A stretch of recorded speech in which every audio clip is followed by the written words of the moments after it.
آیت الکرسی ایک لمبی آیت تھی، جیسے آیت البر ایک لمبی آیت تھی، اور اس کو حضور نے فرمایا ہے سیدۃ آیات القرآن، پورے قرآن مجید کی آیات کی سردار ہے یہ، اور یہ شرک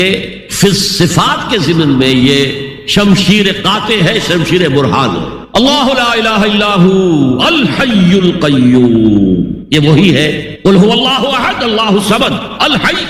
اللہ زندہ ہے لیکن اس کی زندگی کو اپنی زندگی پر قیاس نہ کر، تمہیں خوراک کی احتیاج ہے، اسے کوئی ضرورت نہیں، ما اريد منهم من رزق وما اريد ان يطعمون، مجھے کوئی احتیاج نہیں کہ مجھے کوئی رزق پہنچائیں، رزق دیں، مجھے کھلائیں، مجھے کوئی ضرورت۔ پھر تمہاری حیات نیند، اونگ، تھکان، ان تمام کمزوریوں کے ساتھ ہے، وہ الحی ہے، اپنی ذات میں خود زندہ ہے، حیات اس کی ذاتی ہے، کسی اور نے عطا نہیں کی ہے، ہماری تو مستعار ہے، عمر دراز مانگ کے لائے تھے 4 دن، 2 آرزو میں کٹ گئے، 2 انتظار میں، اور القیوم بقیہ پوری کائنات کے لیے وہی ہے، اس کو تھامے ہوئے، لا تاخذہ سنۃ ولا نوم، الحی حیات کامل کہ اس کو نہ نیند آتی ہے نہ اونگ آتی ہے، لہو ما فی السماوات و ما فی الارض، آسمان اور زمین میں جو کچھ ہے اسی کی ملکیت ہے، تم کسٹوڈینز ہو، تم امین ہو، یہ امانت چند روزہ نزدماس، در حقیقت مالک شے ہر شے خداست، یہاں تک کہ یہ میرا جسم بھی میرے پاس امانت ہے، میں کون ہوں، میری خودی، میری انا، میری روح جو پوزیس کرتی ہے اس بدن کو، لیکن یہ پوزیشن ملکیت کا نہیں ہے، امانت کا ہے، یہ امانت، یہ ہاتھ بھی امانت ہے، میری زبان بھی امانت ہے، میری آنکھیں بھی امانت ہے، من ذا الذی یشفع عندہ الا باذنہ، یہ یہاں پر انداز بڑا پرجلال، کون ہے وہ جو شفاعت کر سکے اس کے دربار میں مگر اس کے اذن سے، کسی کا ذاتی، کسی کا زور، کسی کا اختیار نہیں ہے کہ جس کی بنا پر وہ شفاعت کرے، ہاں اللہ کے اذن سے، اور دوسری جگہ پر آتا ہے جس کے لیے وہ چاہے گا اور جس کو اجازت دے گا، جیسے کہ آتا ہے عما یتساءلون میں، یوم یقوم الروح والملائکۃ صفا، اور ان میں سے کوئی بھی بات نہیں کر سکے گا، کلام نہیں کر سکے گا، لا یتکلمون الا من اذن له الرحمن، سوائے اس کے جسے رحمان اجازت دے، وقال صوابا، اور صحیح بات کرے گا، کوئی غلط بات نہیں کرے گا، یعلم ما بین ایدیہم وما خلفہم ولا یحیطون بشیء من علمہ الا بما شاء، وہ تو جانتا ہے جو کچھ بھی ان کے سامنے ہے اور ان کے پیچھے ہے، اور یہ کوئی احاطہ نہیں کر سکتا مخلوقات میں سے، اس کے علم میں سے کسی کا بھی، سوائے اس کے جو وہ خود چاہے۔ یہاں بڑے ہی لطیف انداز میں شفاعت باطلہ کے تصور کی نفی ہو گئی۔ دیکھیے آپ کہیں جا کر کسی مجسٹریٹ سے سفارش کرتے ہیں تو کیا کہتے ہیں، اجی یہ فائل کے اوپر جو کچھ ہے آپ اس پر نہ جائیے، یہ گواہیاں وغیرہ جھوٹی ہو گئی ہیں، میں آپ کو بتاتا ہوں اصل بات کیا ہے۔ اللہ کے سامنے کوئی یہ کہہ سکے گا اے اللہ تیرے علم میں نہیں ہے، میرے علم میں ہے، یعلم ما بین ایدیہم وما خلفہم، وہ تو جانتا ہے جو کچھ ان کے سامنے اور جو کچھ ان کے پیچھے ہے، ولا یحیطون بشیء من علمہ الا بما شاء، اور ان میں سے کوئی بھی، جیسے کہ میں ابھی بتا چکا ہوں، بریلوی مکتب فکر بھی کہہ رہا ہے کہ اللہ کا دیا ہوا علم ہے، محمد رسول اللہ کا جتنا ہے، لا محدود نہیں ہے، محدود ہے،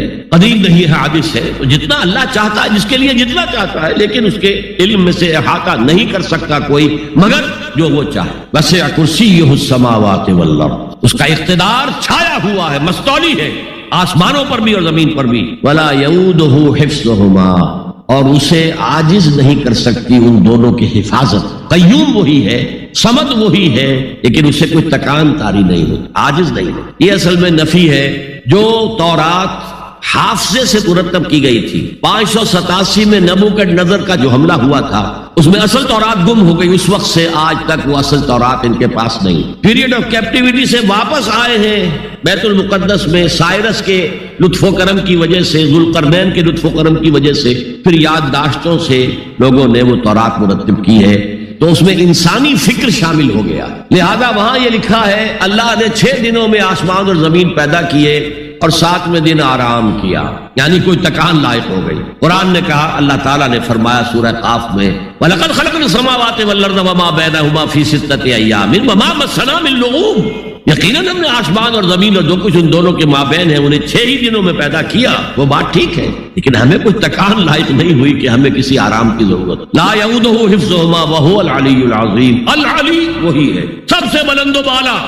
لتکون کلمۃ اللہ ہی العلیٰ، تاکہ اللہ کا کلمہ سب سے سر بلند ہو جائے، اور وہی عظیم ہے، عظمت والا۔ اللہ تعالیٰ مجھے اور آپ کو اس سے بچائے، اپنے سابقہ زندگی کے گناہوں پر توبہ کرنے کی اور اللہ سے استغفار طلب کرنے کی توفیق عطا فرمائے، اور اپنے دینی فرائض کی انجام دہی کے لیے کمر بستہ ہو جانے کا عزم مسمم کر لینے کی توفیق عطا فرمائے۔ زندگی میں دکھ اور سکھ ان کا چولی دامن کا ساتھ ہے، دکھ بھی ہے، سردی کے ساتھ گرمی بھی ہے، نرمی کے ساتھ سختی بھی ہے۔ ان مع العسر یسرا، ان مع العسر یسرا، یسر کے ساتھ عسر ہے، عسر کے ساتھ یسر۔ لیکن انسان نفسیاتی طور پر متاثر جو ہوتا ہے زیادہ، وہ تکلیف سے، دکھ سے۔ خوشی آتی ہے تو وہ ایسے گزر جاتی ہے، اس کا وقت کا بھی پتہ نہیں چلتا، گزر بڑی تیزی کے ساتھ وقت گزر جاتا ہے۔ لیکن غم کا معاملہ ہو جائے تو ایک ایک لحظہ جو ہے وہ بڑا کٹھن ہو جاتا ہے، بڑی مشکل سے گزر۔ تو انسان کے احساسات پر زیادہ جو اثر آتا ہے وہ دکھ کا۔ بعض فلسفے دنیا میں ایسے ہیں کہ جنہوں نے اس دکھ، خاص طور پر جو حساس انسان اس کو محسوس کرتا ہے، اس کے اعتبار سے یہ کہا ہے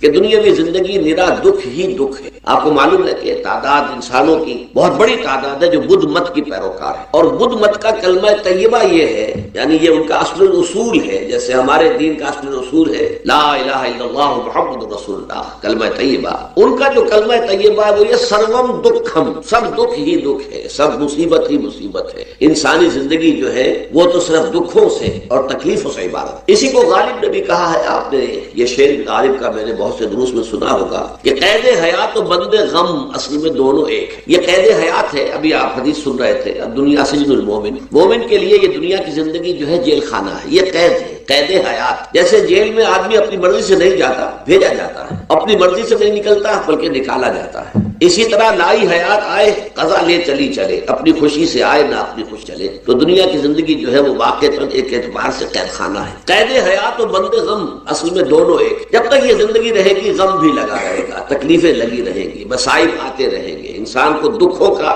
سامنا رہے گا، واسطہ رہے گا۔ موت سے پہلے آدمی غم سے نجات پائے کیوں؟ ظاہر بات ہے جب تک زندگی ہے تو غم ہے، تو موت سے پہلے نجات نہیں مل سکتی۔ اگرچہ اس کے بعد کا اگلا مرحلہ جو ہے، جو حقیقت کو جاننے والے ہیں وہ تو جانتے ہیں کہ اس کے بعد تو غم کا اور بڑا کڑا مرحلہ آنے والا ہے۔ اب تو گھبرا کے یہ کہتے ہیں کہ مر جائیں گے، مر کے بھی چین نہ پایا تو کدھر جائیں گے؟ اگر اللہ ہمیں معاف فرمائے، اپنی رحمت اور مغفرت سے ہمیں ڈھانپ لے، جیسے کہ حضور نے فرمایا الا یتغمدنی ربی برحمتہ، حضور نے فرمایا کہ کوئی انسان بھی محض اپنے اعمال کی بنیاد پر جنت میں نہیں داخل ہو سکے گا جب تک کہ رحمت خداوندی دستگیری نہ کرے۔ کسی صحابی نے بڑی ہمت کی، بڑے جرأت کا معاملہ کیا، پوچھ لیا کیا حضور آپ بھی؟ ظاہر بات ہے آپ بھی انسان ہیں، آپ بھی بشر ہیں، قرآن مجید میں کہلوایا گیا ہے وَإِنَّمَا أَنَا بَشَرٌ مِثْلُكُمْ۔ تو اگر آپ کہتے ہیں کوئی انسان جنت میں داخل نہیں ہو سکے گا محض اپنے اعمال کی بنیاد پر جب تک کہ رحمت خداوندی دستگیری نہ کرے، تو کیا آپ بھی اس قاعدہ کلیہ میں شامل ہیں؟ آپ نے فرمایا ہاں میں بھی، الا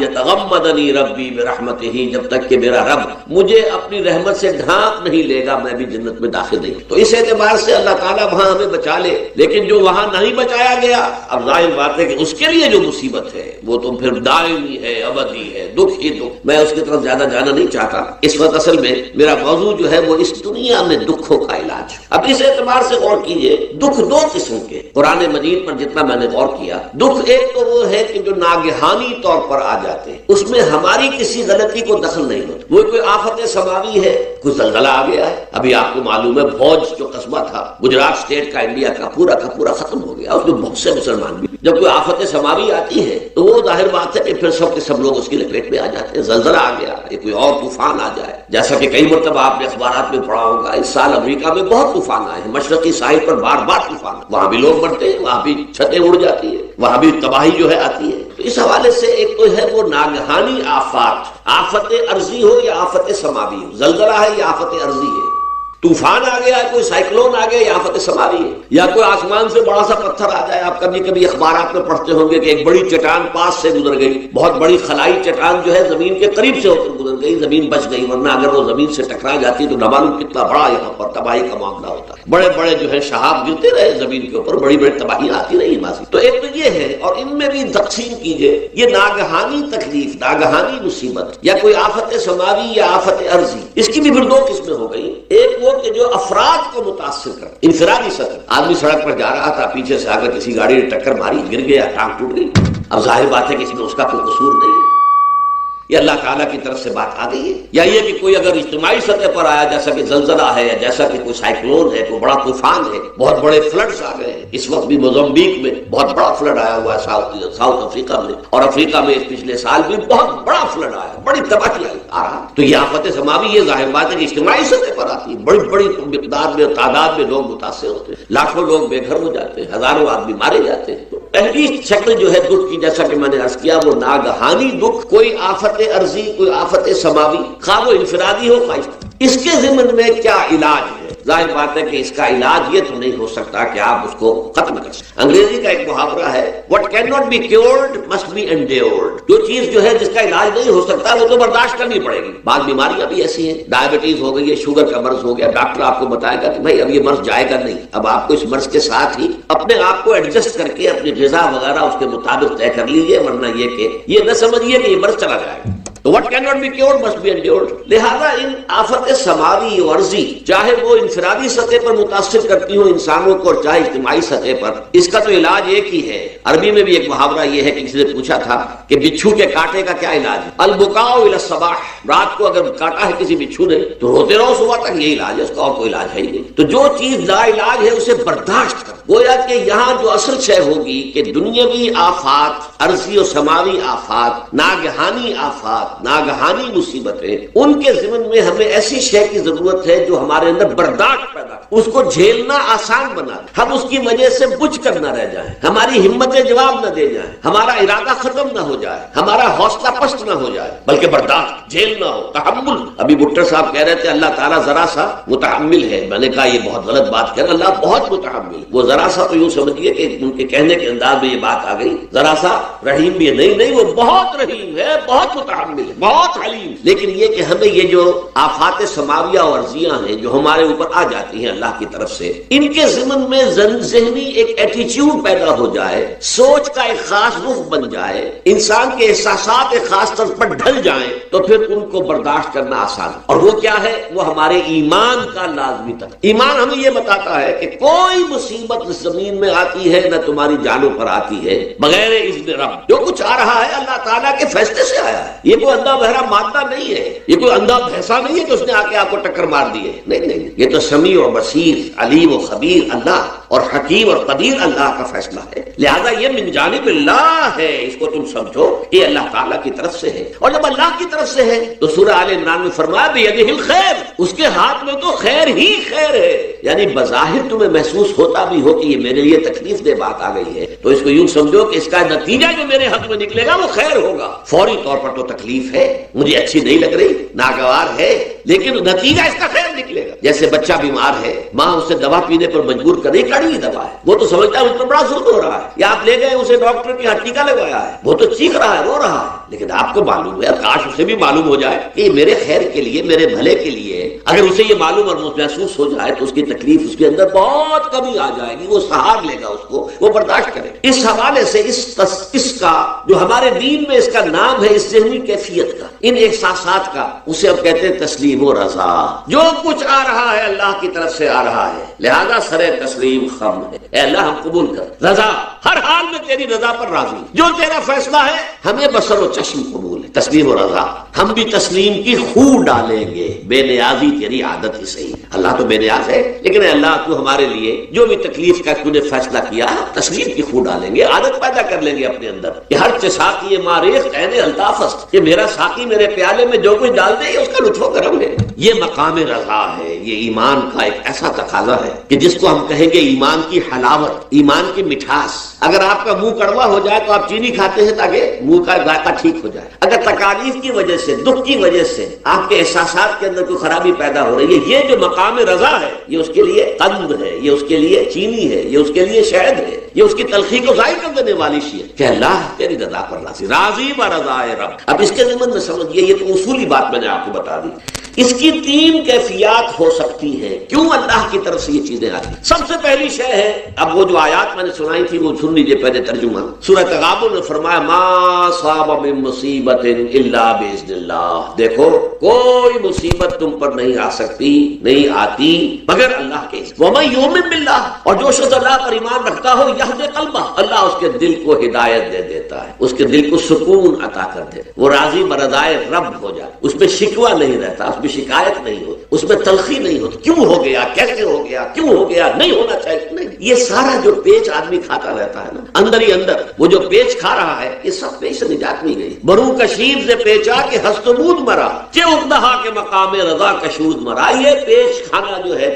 پیچا کے ہست بود، اس سے اللہ تعالیٰ نے مجھے نجات دے دی ہے مقام رضا کے ذریعے سے۔ کتنے بڑے بڑے عقدے میرے حل ہو گئے اس مقام رضا سے، چے اقدہا کہ مقام رضا کشود میرا، میرے تو بہت سے عقدے اس سے حل ہو گئے۔ اس حوالے سے ایک موٹی بات تو یہ ہو گئی، لیکن اب اس کو 3 حصوں میں تقسیم۔ پہلی بات یہ کہ یہ اللہ کی طرف سے آزمائش کے طور پر، آزمائش میرا بندہ اس پر صبر کرتا ہے یا نہیں، یا میرے خلاف بکواس کرنے پر آمادہ ہو جائے، اللہ تو ایسا ہے، اللہ نے تو ہم پر کبھی کرم کیا ہی نہیں، اللہ تو ظالم، معاذ اللہ معاذ اللہ معاذ اللہ۔ کہیں ایسا تو نہیں، میرا بندہ جو ہے تکلیف کو جھیلتا ہے میری وجہ سے، یہ سمجھ کے کہ اللہ کی طرف سے آئی۔ یہ صبر جو ہے یہ بہت بڑی کامیابی ہے اگر انسان کو حاصل ہے۔ اور اس صبر کے نتیجے میں 2 اور باتیں پیدا ہوتی، یہ مضامین علیحدہ علیحدہ دروس کے اندر آتے رہے ہیں، لیکن آج ایک نئے عنوان کے تحت جمع ہو کر آ رہے ہیں۔ پہلی بات یہ ہوتی ہے کہ یہ امتحان کا نتیجہ کیا نکلتا ہے کہ آپ نے ایک امتحان پاس کیا تو آپ کے اگلے درجے میں ترقی ہو جائے۔ 5ویں کا امتحان پاس کر لیا نا تو 6ٹھی میں جائیں گے، اب 6ٹھی کا امتحان پاس کریں گے تو 7ویں میں جائیں گے، 7ویں کا پاس کریں گے تو 8ویں میں۔ درجہ بدرجہ انسان کی دینی، ایمانی اور روحانی ترقی کا ذریعہ یہ آزمائش ہے۔ جتنا اس میں صبر ہوگا،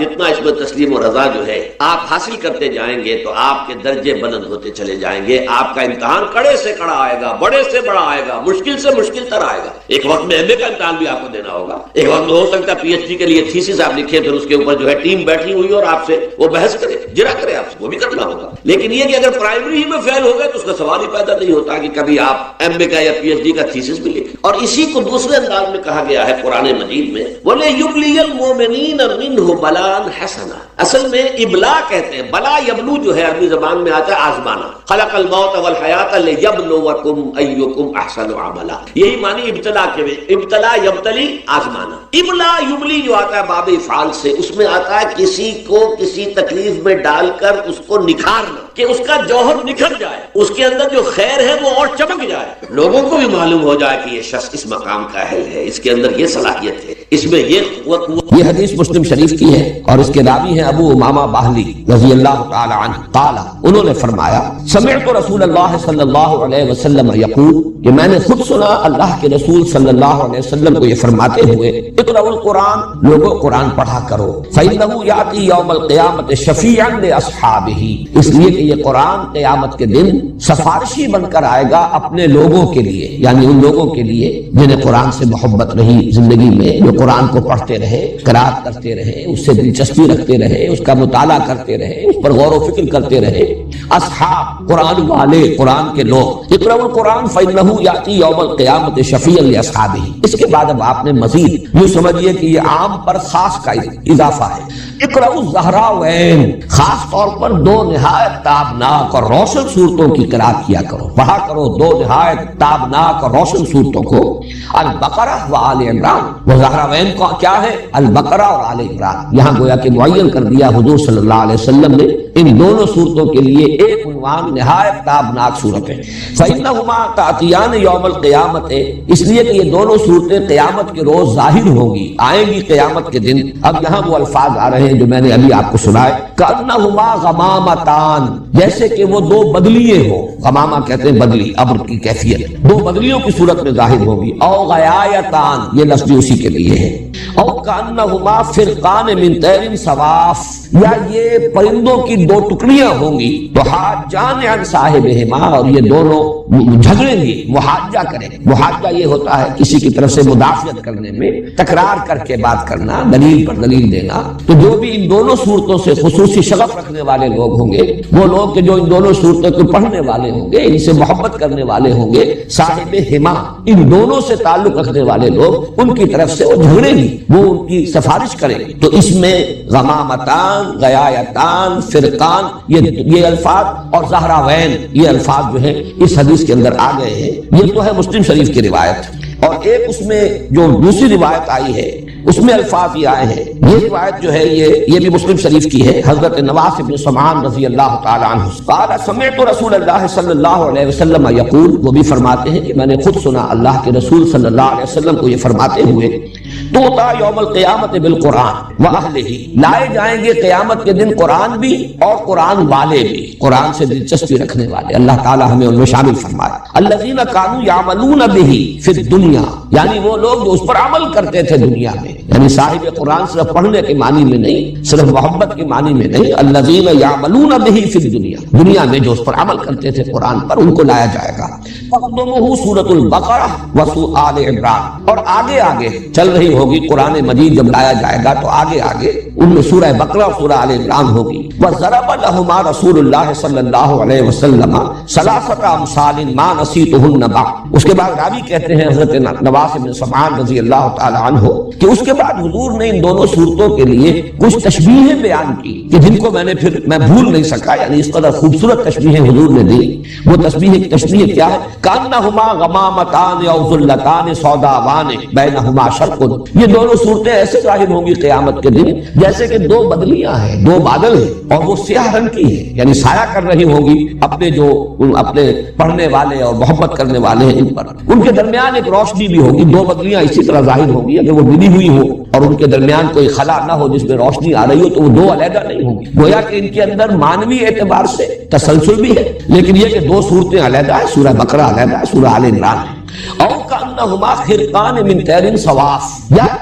ایسے حضور نے تشبیہ دی کہ جیسے کبھی کبھی پرندوں کے جب جھنڈ کے جھنڈ آتے ہیں تو وہ اتنے، اگر وہ جھنڈ جو ہے وہ گہرا ہے کہ پھر وہ سائے اس کی وجہ سے ہو جاتا ہے اور وہ دھوپ کو روک لیتے ہیں اور سورج کو ڈھانپ لیتے ہیں، تو وہ گویا کہ اڑنے والے اور پروں کو پھیلانے ہوئے پرندوں کی ٹکڑیوں کی مانند ہوں گی۔ تو حاجان عن صاحبہما، اور یہ محاجہ کریں گی، سفارش کریں گی، جھگڑا کریں گی اپنے لوگوں کے بارے میں، ان کی طرف سے مدافعت کریں گی، ان کی وکالت کریں گی۔ یہ تو مسلم شریف کی روایت ہے، لیکن ترمذی میں اسی روایت کے جو الفاظ آئے ہیں ما نسیتہن، وہ تین تمثیلیں جو حضور نے بیان فرمائی جن کے بارے میں راوی کہتے ہیں حضرت نواس بن سمعان کہ میں ان کو بھول نہیں سکا، تو اس کی جو تشریح آئی ہے ترمذی کی روایت میں، قال یاتیان کانہما غیایتان بینہما شرق او کانہما غمامتان سوداوان او کانہما ذلتان من طیر صواف، دو بدلیاں یا دو ٹکڑیاں پرندوں کے دو جھنڈ ہوں گے، تو یادلان عن صاحبہما، اور وہ مجادلہ کریں گی، محاجہ کریں گی، مجادلہ کریں گی، جھگڑیں گی،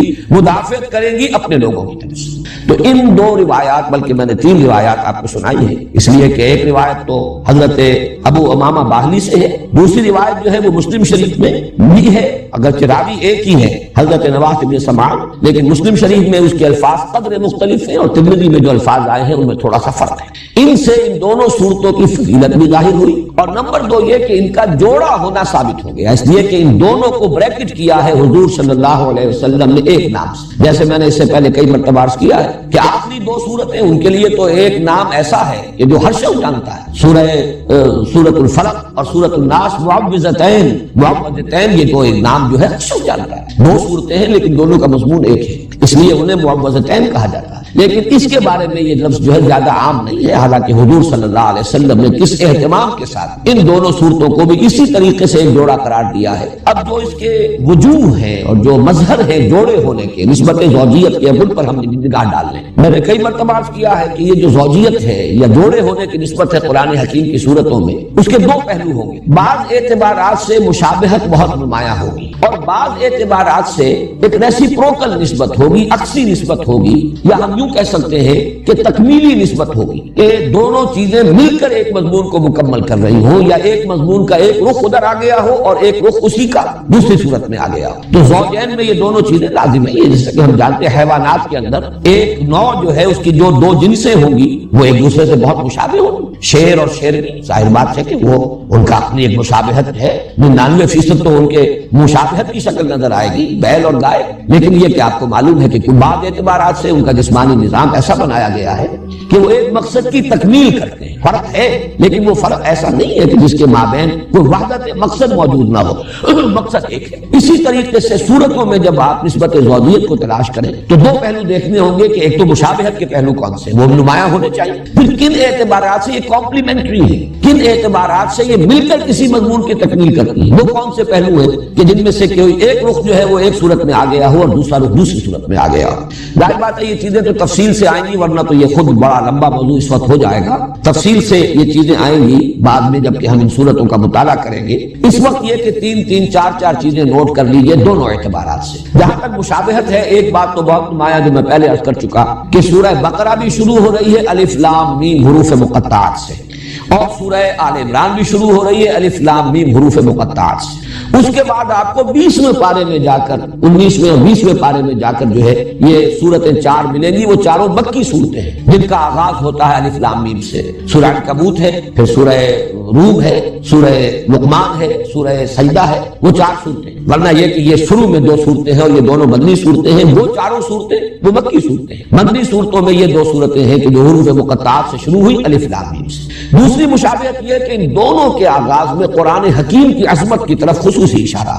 آپ دیکھ لیں الف لام میم ذالک الکتاب لا ریب فیہ ھدی للمتقین، فوراً الف لام حروف مقطعات کے بعد الف لام میم کے بعد قرآن مجید کی عظمت اور اس کے ہدایت ہونے کی طرف اشارہ. بالکل یہی انداز بلکہ اس سے بھی زیادہ شاندار اور پرجلال انداز میں یہی مضمون آ رہا ہے سورہ آل عمران میں الف لام میم، اور اس کے بعد جو ہے نزل علیک الکتاب بالحق مصدقا لما بین یدیہ وانزل التوراۃ والانجیل من قبل ھدی للناس وانزل الفرقان. وہ تاکہ اللہ نے اے نبی اے محمد صلی اللہ علیہ وسلم آپ پر یہ کتاب حق کے ساتھ جو تصدیق کرتے ہوئے آئی ہے اس کی کہ جو اس کے سامنے موجود ہے، اور اسی نے اتاری تھی تورات اور انجیل اس سے قبل لوگوں کے لیے ہدایت نامہ بنا کر، اور اس نے ہی اتارا ہے الفرقان. تو یہ بھی مشابہت کا ایک پہلو ہے. تیسرا بہت نمایاں پہلو مشابہت کا جو ہے وہ اختتام پر آتا ہے سورہ بقرہ کی. اور یہ بھی چیزیں وہ ہیں کہ جو عام طور پر میں سمجھتا ہوں، توقع رکھتا ہوں کہ اکثر حضرات کے سامنے ہوں گی، صرف اس وقت اشارہ کر دینا کافی ہے. سورہ بقرہ کے اختتام پر بھی ایک دعا آئی ہے نہایت عظیم، ربنا لا تؤاخذنا ان نسینا او اخطانا ربنا ولا تحمل علینا اصرا کما حملته علی الذین من قبلنا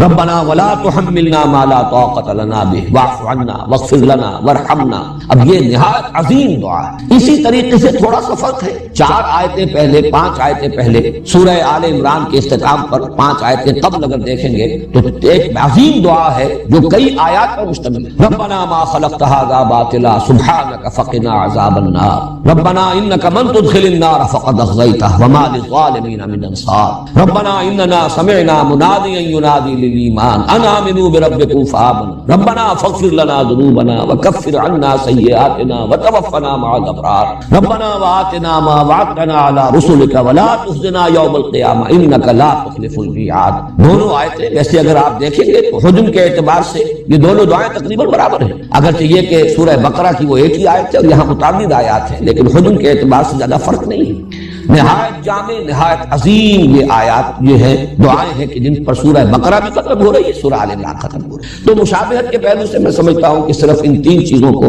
سامنے رکھیے. اب جو مقاسمت کا یہ تقسیم جو ہے کہ ایک ہی مضمون کے ایک ہی شے کے 2 رخ 2 پہلو ہو اور وہ ان میں تقسیم ہو گئی ہو کہ ایک پہلو آ رہا ہو ایک صورت میں، دوسرا پہلو جو ہے اس پر بحث ہوئی ہے دوسری صورت میں، اس کو نوٹ کر لیجیے. 4 سب سے نمایاں بات تو یہ جو میں پہلے عرض کر چکا ہوں کہ سورہ بقرہ میں نہایت مفصل گفتگو ہوئی ہے، دعوت بھی دی گئی، اتمام حجت بھی کیا گیا، اور جس کو کہتے ہیں کہ قرارداد جرم بھی ان پر فرد قرارداد جرم وہ بھی عائد کر دی گئی. فرد جرم وہ ہے یہود بنی اسرائیل، یہود سے خطاب کر یا بنی اسرائیل اذکروا نعمتی التي انعمت علیکم. لیکن سورہ آل عمران میں یہی معاملہ نصارہ کے ساتھ. ان کی سب سے بڑی گمراہی تثلیث کا عقیدہ، الوہیت مسیح علیہ السلام کا عقیدہ. اس میں آپ دیکھیں گے کہ بڑی تفصیل کے ساتھ اس عقیدے کی نفی کی گئی ہے. تو یہ گویا کہ اب یہ دونوں مل کر ایک مضمون کی تکمیل کر رہے ہیں، دعوت اور اتمام حجت یہود پر سورہ بقرہ میں اور نصارہ پر سورہ آل عمران میں. اسی طریقے سے انفاق مال یا جہاد بالمال، اس پر جامع ترین مقام، نہایت مفصل مقام، نہایت تاکیدی حکم یہ سورہ بقرہ میں. اور قتال، جہاد بالنفس، جانے ہتھیلی پر لے کر میدان میں آ جانا، یہ ہے کہ جس کا بڑی زیادہ شرح و بسط کے ساتھ یہ مضمون آیا ہے یہ سورہ آل عمران میں. آپ کو معلوم ہے کہ یہ قرآن حکیم کے اندر جہاد کا لفظ جہاں بھی آتا ہے بالمال والنفس، جاہدوا فی سبیل اللہ باموالکم وانفسکم. جہاد بالمال یہ ہے اللہ کی راہ میں، اللہ کے دین کے لیے، اس کے غلبے کے لیے، اس کی دعوت کے لیے مال خرچ کرنا، اور جان لگا دینا۔ قتال اس کی بلند ترین شکل ہے کہ نقد جان ہتھیلی پر رکھ کر ایک شخص میدان میں آ گیا ہے، اپنی جان نثار کرنے کے لیے تیار ہے۔ تو یہ گویا کہ ایک ہی مضمون، جیسے وہ مضمون ایک تھا اتمام حجت اور دعوت اہل کتاب کو، دو حصوں میں تقسیم ہو گیا، یہود سورہ بقرہ میں، نصارہ سورہ آل عمران میں، جہاد فی سبیل اللہ، جہاد بالمال سورہ بقرہ میں، اور جہاد بالنفس اور قتال فی سبیل اللہ یہ سورہ آل عمران میں۔ اسی طرح یہ ذرا ایک لطیف بات ہے، سورہ بقرہ میں زیادہ زور اور زیادہ ایمفیسس ایمان پر ہے، جبکہ سورہ آل عمران میں آپ دیکھیں گے زیادہ زور زیادہ ایمفیسس اسلام پر ہے۔ اب یہ بھی حقیقت کے اعتبار سے ایک ہی شے ہے، ایمان ایک باطنی کیفیت ہے، یقین کی ایک کیفیت ہے، وہ دل کے اندر ہے، وہ باطن میں ہے انسان کے، اور اسلام اسی کا ظہور خارجی ہے۔ انسان کے عمل میں جو روش ہوگی اس ایمان کی بنیاد پر اس کا نام اسلام ہے۔ لیکن یہ کہ فی الحال یہ بھی اپنی جگہ حقیقت ہے کہ یہ دونوں علیحدہ علیحدہ ہیں، ان کو بالکل ایک شے بھی نہیں کہا جا سکتا، جیسے کہ سورہ حجرات میں ہے قالت الاعراب آمنا قل لم تؤمنوا ولكن قولوا اسلمنا ولما يدخل الايمان في قلوبكم۔ یہ بدو کہہ رہے ہیں، دعویٰ کر رہے ہیں، مدعی ہے کہ ہم ایمان لے آئے، نبی سے کہہ دیجئے تم ایمان ہرگز نہیں لائے، بلکہ یوں کہو کہ ہم اسلام لے آئے، ابھی تک ایمان تمہارے دلوں میں داخل نہیں ہوا۔ تو آپ دیکھیں گے کہ سورہ بقرہ میں شروع میں بھی یؤمنون بالغیب الذین یقیمون الصلاۃ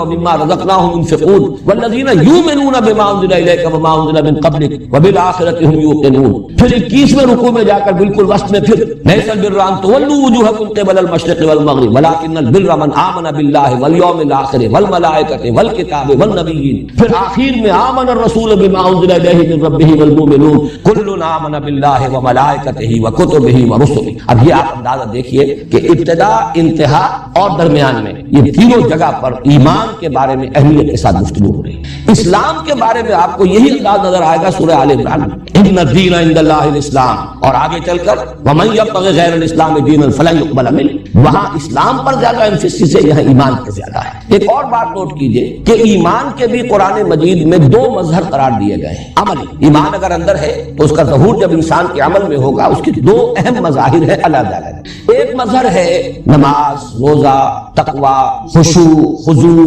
ذکر کے اندر لذت کا آنا۔ ایک ہے جہاد، قتال، اللہ کی راہ میں تکلیفیں اٹھانا، صبر، مصابرت، ایثار، قربانی، میدان میں آنا، مقابلہ کرنا، باطل سے پنجہ آزمائی کرنا۔ یہ دو ہیں رخ عمل کے، ایمان کے نتیجے میں یہ دو مظاہر۔ اب آپ دیکھیے کہ اس میں بھی تقسیم ہے۔ سورہ بقرہ کے آغاز میں یہ آیا ھدی للمتقین الذین یؤمنون بالغیب ویقیمون الصلاۃ ومما رزقناہم ينفقون والذین یؤمنون بما انزل الیک وما انزل من قبلک وبالآخرۃ هم یوقنون اولئک علی ھدی من ربہم واولئک هم المفلحون۔ ایک رخ یہاں بیان کر دیا گیا۔ سورہ آل عمران میں دوسرا رخ آ رہا ہے، چنانچہ آخری رکوع کی جو ابھی میں نے آپ جس کے طرف میں اشارہ کر رہا تھا، وہ عظیم دعا کے بعد فاستجاب لهم ربهم انی لا اضیع عمل عامل منکم من ذکر او انثى فالذین هاجروا واخرجوا من دیارهم واوذوا فی سبیلی وقاتلوا وقتلوا لأکفرن عنهم سیئاتهم ولأدخلنهم جنات تجری من تحتها الانہار۔ اور پھر آخری آیت جو ہے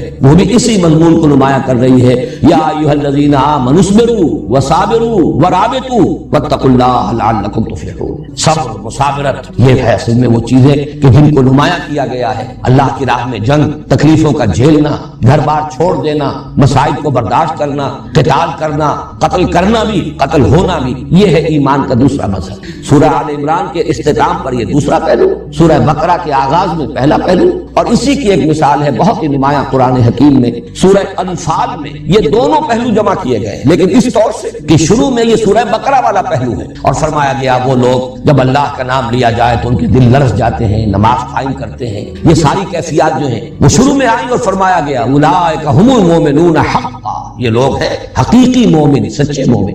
آخر میں آیا جو اللہ کی راہ میں جہاد کرتے ہیں، قتال کرتے ہیں، وہ لوگ جنہوں نے نصرت کی، انصار، وہ لوگ جنہوں نے ہجرت کی، یہ لوگ اولئک ھم المؤمنون حقا، یہ لوگ ہیں کہ جو سچے مومن ہیں۔ معلوم ہوا کہ یہ تصویر مومن کی شخصیت کی تصویر جو ہے اس کے دو رخ، دونوں کی تکمیل سے مومن کی شخصیت کا حیولہ صحیح طور پر سامنے آتا ہے، ورنہ وہ یک رخا رہ جائے گا۔ ایک رخ وہ ہے جو خانقاہوں میں نظر آتا ہے، وہاں وہ جہاد اور قتال نہیں، اللہ کی راہ میں باطل سے پنجہ آزمائی نہیں ہے، لیکن مراقبے ہیں، اور وہاں بھی ظاہر بات ہے کہ بہت مجاہدے تو ہوتے ہیں، نفس کشی ہوتی ہے، اور وہ مخالفت نفس کے اندر مبالغے بھی ہوتے ہیں، لیکن دوسرا رخ نہیں۔ اور ایک یہ ہو سکتا ہے کہ میدان مرد میدان تو ہو لیکن یہ کہ وہ سوز کی کیفیت جو ہے، سوز و ساز رومی جسے کہا اقبال نے، کبھی سوز و ساز رومی کبھی پیچ و تاب راضی، اگر وہ باطنی سوز نہیں ہے، وہ حب نہیں ہے، محبت نہیں ہے اللہ کی اور اس کے رسول کی، تو معلوم ہوگا کہ کھوکھلی سی ایک چیز ہے۔ یہ دونوں چیزیں مل کر در حقیقت بندہ مومن کی شخصیت کی تصویر کی تکمیل کرتی ہے۔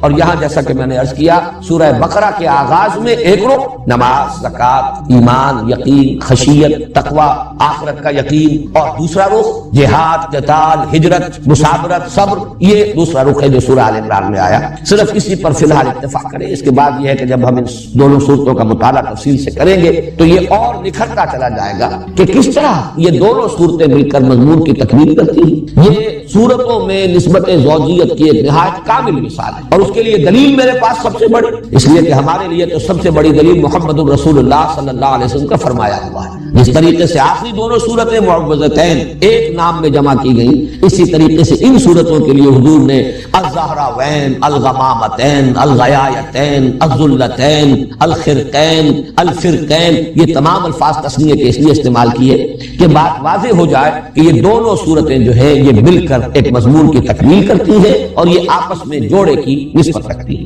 اب آئیے سورۃ البقرہ۔ سورۃ البقرہ کے بارے میں بھی تمہیدی مضامین ہو جائیں، اس کے بعد ہم سلسلے وار لفظ بلفظ مطالعہ شروع کریں گے۔ سب سے پہلی چیز اس سورہ مبارکہ کے لیے اس کی عظمت، ایک تو عظمت دونوں کی مشترک جو ہے وہ تو میں حدیثیں آپ کو سنا چکا، سورہ بقرہ، سورہ آل عمران مشترک طور پر زہراوین ان کی جو عظمت ہے، لیکن یہ ہے کہ سورہ بقرہ کے بارے میں نبی اکرم صلی اللہ علیہ وسلم کی دو احادیث آپ کو سنانا چاہتا ہوں۔ دونوں ترمذی سے اور دونوں کے راوی حضرت ابو ہریرہ رضی اللہ تعالی عنہ، عن ابی ہریرہ رضی اللہ تعالی عنہ ان رسول اللہ صلی اللہ علیہ وسلم قال لكل شيء سنام وسنام القرآن سورۃ البقرہ وفيها آیۃ هي سیدۃ آیۃ القرآن آیۃ الکرسی۔ حضور نے فرمایا ہر شے کی ایک چوٹی ہوتی ہے، ایک کوہان، جیسے اونٹ کی کے وجود میں وہ کوہان جو ہے بڑا نمایاں ہوتا ہے، ایسے ہی ہر شے میں، جس کو آپ انگریزی میں کلائمیکس سے تعبیر کرتے ہیں، ہر شے کا کلائمیکس ہے، ہر شے کا ایک نقطہ عروج ہے، ہر شے کی ایک چوٹی ہے، اور قرآن کی چوٹی سورہ بقرہ ہے۔ اور اس میں ایک آیت تو وہ ہے کہ جو تمام آیات قرآنیہ کی سردار ہے، اور وہ آیت الکرسی ہے۔ واقعہ ہے کہ آیت الکرسی وہ تو عظیم ترین آیت ہے، بلکہ یہ کہ اس کے بارے میں بھی حضور نے بالکل وہی بات کہی ہے جو سورہ اخلاص کے بارے میں کہی۔ سورہ اخلاص کو حضور نے قرار دیا کہ یہ ربع قرآن ہے، قرآن ثلث قرآن، چوتھائی حصہ قرآن، اور آیت الکرسی کو بھی ربع قرآن قرار دیا۔ اس اعتبار سے اس کی بڑی عظمت ہے۔ دوسری حدیث ہے وہی حضرت ابو ہریرہ رضی اللہ تعالیٰ عنہ سے کہ حضور نے ارشاد فرمایا ان بیت الذی تقرأ فیہ البقرۃ لا یدخلہ الشیطان، وہ گھر کے جس میں سورہ بقرہ کی تلاوت کی جاتی ہو اس میں شیطان داخل نہیں ہو سکتا۔ وہ گویا کہ ایک حصار کا اور حفاظت کا اور دفاع کا کام جو ہے فریضہ سر انجام دیتی ہے۔ یہ سورہ بقرہ جس گھر میں کہ اس کے پڑھنے کا اہتمام ہوتا ہو، انتظام ہوتا ہو، بار بار پڑھا جاتا ہو، اس کا چرچا ہوتا رہتا ہو، تو جو شیطان ہے وہ اس سے بھاگتے ہیں۔ زمانہ نزول کے بارے میں نوٹ کر لیجئے کہ یہ سورہ مبارکہ ظاہر بات ہے کہ 40 رکوعوں پر مشتمل ہے۔ آیات کے اعتبار سے تقریباً ہمارے ہاں جو مصحف ہیں ان میں تو 286 کا حصہ ہی آپ کو ملے گا، 286 آیات۔ البتہ مختلف قراءتوں کے اعتبار سے ایک ایک کا فرق ہے، بعض حضرات کے نزدیک 285 آیات شمار میں آتی ہے اس کی، اور بعض کے نزدیک جو ہے 287 بھی ہے، لیکن یہ کہ تقریباً اجماع جو ہے وہ 286 کی عدد پر ہے۔ لیکن وہ صرف گنتی کا فرق ہے، یہ نہیں ہے کہ کسی آیت کے بارے میں اختلاف ہو کہ وہ قرآن کا حصہ ہے یا نہیں۔ کہیں کسی جگہ پر ایک گنتی ہو جاتی ہے آیت کی اور کسی جگہ پر نہیں ہوتی۔ یہ سورہ فاتحہ میں بھی میں بیان کر چکا ہوں۔ بعض حضرات کے نزدیک یہ صراط الذین انعمت علیہم غیر المغضوب علیہم ولا الضالین یہ ایک ہی آیت ہے، لیکن یہ کہ اکثر حضرات کے نزدیک، اور چونکہ میں نے اس کو وہ جو حضور صلی اللہ علیہ وسلم نے حدیث قدسی ہمیں سنائی ہے کہ اللہ فرماتے ہیں کہ میں نے اس صلاۃ کو اپنے مابین 2 حصوں میں تقسیم کر لیا، اس کے حوالے سے میرے نزدیک تو گویا کہ یہ بات بالکل ثابت ہے کہ یہ دونوں آیات علیحدہ ہیں۔ صراط الذین انعمت علیہم علیحدہ آیت ہے، غیر المغضوب علیہم ولا الضالین علیحدہ آیت ہے۔ اس وقت صرف حوالہ دے رہا ہوں کہ متن میں کوئی فرق نہیں ہے، الفاظ میں کوئی کمی بیشی نہیں ہے، صرف یہ کہ گنتی کے اعتبار سے تقریباً اجماع ہے کہ سورہ بقرہ کی آیات 286 ہے، لیکن بعض قراء جو ہے اسے 285 شمار کرتے ہیں، بعض کے نزدیک 287۔ اب اتنی طویل صورت یہ اس پر اجماع ہے کہ یہ بیک وقت نازل نہیں ہوئی۔ بعض طویل صورتیں بھی ایسی ہیں جن کے بارے میں روایات سے معلوم ہوتا ہے کہ بیک وقت نازل ہوئی، مثلا سورہ انعام اگرچہ وہ بڑی طویل صورت ہے، 20 رکوع اس کے ہیں، ویسے یہ کہ اس سے اس اعتبار سے اگر رکوعوں کی تعداد دیکھی جائے تو نصف ہے، اس سے کم نہیں ہے۔ اس کے بارے میں روایات ہے کہ وہ بیک وقت نازل ہوئی ہے، اور حضرت جبرائیل علیہ السلام جب اسے لے کر نازل ہوئے ہیں تو 70,000 فرشتے ان کے جلو میں تھے۔ یہ اس کی خاص شان ہے۔ جب سورہ انعام ہم پڑھیں گے تو انشاءاللہ پھر اس کی فضیلت کے ضمن میں جو روایات آئی ہیں وہ میں آپ کو سناؤں گا۔ یہ جو صورت ہے یہ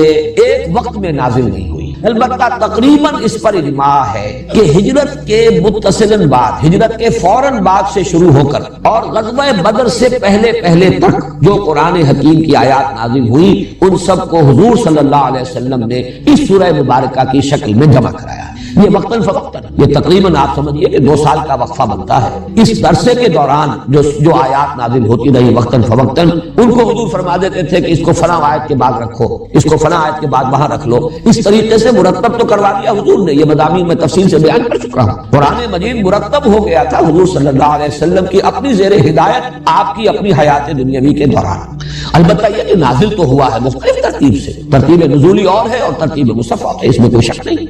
تو یہ تقریباً یوں سمجھیے کہ پورا یہ جو عرصہ ہے 2 سال سے کچھ کم کی مدت ہے، ہجرت کے بعد سے لے کر اور ہے اولہ آخرہ۔ تو میں یہ عرض کر رہا تھا کہ زمانہ نزول جو ہے سورہ بقرہ کا ہجرت کے فوراً بعد سے لے کر غزوہ بدر سے متصلاً قبل تک یہ زمانہ نزول کا ہے۔ البتہ جیسا کہ آگے چل کر میں واضح کروں گا، ایک سورہ مبارکہ اور ہے قرآن حکیم کی، سورہ محمد صلی اللہ علیہ وسلم۔ اندازہ یہ ہوتا ہے کہ غزوہ بدر سے قبل وہ سورت بھی نازل ہوئی، بلکہ اس کا نام سورۃ القتال بھی ہے، گویا کہ اسی میں قتال کی فرضیت جو ہے وہ آئی۔ اس اعتبار سے سورہ بقرہ اور ادھر وہ سورہ محمد صلی اللہ علیہ وسلم، ان دونوں کو جمع کر لیجئے تو قرآن مجید کا یہ حصہ وہ ہے کہ جو ہجرت کے بعد سے لے کر اور غزوہ بدر سے پہلے تک نازل ہوا۔ اس میں سورہ محمد کے بارے میں صلی اللہ علیہ وسلم بعد میں بات کر لیں گے، اس وقت جو ہے اس کو نوٹ کر لیجئے کہ اس سورہ مبارکہ کا زمانہ نزول یہی ہے۔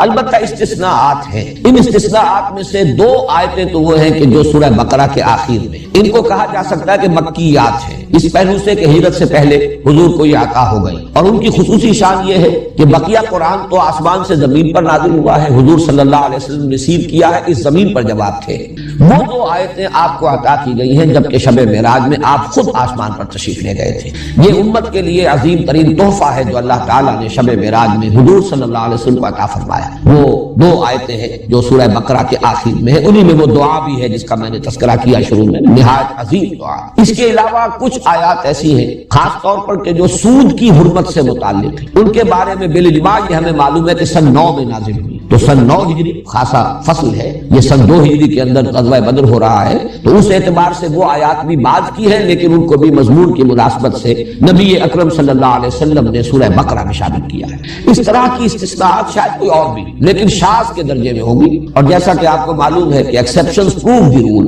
تو بحیثیت مجموع یہ کہا جائے گا یہ سب سے پہلی مدنی سورت، یعنی ہجرت کے بعد سے لے کر اور غزوہ بدر سے متصلاً قبل تک کا زمانہ اس کا زمانہ نزول ہے۔ اب اس سورہ مبارکہ کا جو تجزیہ ہے مضامین کا، یہ بھی اپنی جگہ پر بڑی اہمیت کا حامل ہے، اور پھر یہ کہ اگر اس کے حوالے سے اس کے مضامین کو ذہن نشین کرنے کی کوشش کی جائے تو اس میں بہت سہولت حاصل ہوتی ہے۔ اور جیسا کہ میں نے پہلے بھی عرض کیا تھا، یہ میں سمجھتا ہوں کہ اللہ تعالیٰ کا خصوصی فضل ہے کہ اس نے اس کے ضمن میں بعض ایسی تشبیہات کی طرف ذہن کو منتقل کر دیا، وہ میں آپ کے سامنے ابھی رکھوں گا، کہ اس کے حوالے سے اس مضمون کو یاد رکھنا، ذہن نشین کرنا، سمجھنا بہت آسان ہو جائے۔ ایک تو یہ کہ اس سورہ مبارکہ کے لیے میں نے ایک نام تجویز کیا ہے، سورۃ الامتین، یہ بھی تسنیہ کا صیغہ آ رہا ہے، یہ 2 امتوں کی سورت ہے، اور مجھے یہ جرأت اس وجہ سے ہوئی کہ جیسے کہ ہم وہ حدیث پڑھ چکے ہیں، قسمت الصلاۃ بینی و بین عبدی نصفین، اللہ تعالیٰ فرماتے ہیں کہ میں نے سورہ فاتحہ جو الصلاۃ ہے، اصل نماز ہے، اسے اپنے اور اپنے بندے کے مابین 2 برابر نصفین میں، 2 آدھے حصوں میں تقسیم کر دیا ہے، فنصفھا لی ونصفھا لعبدی ولعبدی ما سأل، اس کا آدھا حصہ میرے لیے ہے اور آدھا حصہ بندے کے لیے ہے، اور میں نے دیا بندے کو جو اس نے مجھ سے مانگا۔ اسی طرح میں عرض کر رہا ہوں کہ قسمہ اللہ نصفین، اس سورہ مبارکہ کو بھی اللہ تعالیٰ نے 2 نصفوں میں تقسیم کر دیا ہے۔ اس کے نصف اول میں تمام تر خطاب ہے سابقہ امت مسلمہ، اس لیے امتین کہہ رہا ہوں میں، 2 امتیں، یہ امتین ہیں المسلمتین، سورۃ الامتین المسلمتین، یہ 2 مسلم امتوں کی صورت ہے۔ ایک سابقہ امت مسلمہ ہے، وہ ہے یہود، ان کی تو تاریخ جو ہے امت کے